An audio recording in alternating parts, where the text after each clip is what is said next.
পাকা আমের মৌসুম শুরু হয়ে গেছে। বাড়িতে পাকা আম আসবে আর পাকা আমের শরবত করব না, তাই কি কখনো হয়? আজ আমি পাকা আমের শরবত তৈরি করব। এই গরমের মধ্যে ঠান্ডা ঠান্ডা পাকা আমের শরবত সে তো অতুলনীয়। পাকা আমের শরবত করার জন্য আমটাকে আমি কেটে নেব।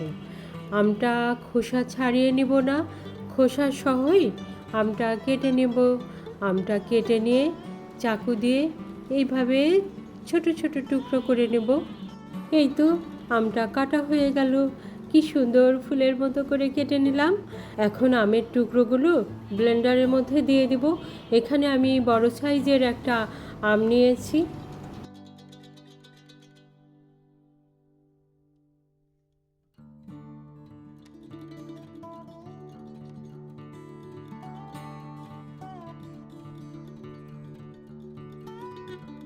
এখন আমি 1 গ্লাস ঠান্ডা পানি দিয়ে দেব।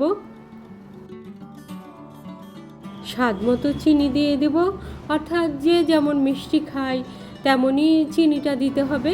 দিয়ে আমি এখানে ব্লেন্ড করে নেব। এই তো আমের শরবত হয়ে গেল। খুবই সাধারণ অল্প উপকরণে আমের শরবত। এখন পরিবেশনের পালা। পরিবেশনের জন্য আমের শরবতটাকে আমি 2টা গ্লাসে ঢেলে নেব। গ্লাসের উপরে এখন কতগুলো পাকা আমের টুকরো দিয়ে দেব, আর তারপরে পুদিনা পাতা দিয়ে দেব পরিবেশনের সৌন্দর্যের জন্য। আমার মতো এভাবে পাকা আমের শরবত তৈরি করে খেতে কে কে পছন্দ করেন কমেন্টস করে অবশ্যই জানাবেন। আপনারা ভালো থাকুন, নিরাপদে থাকুন।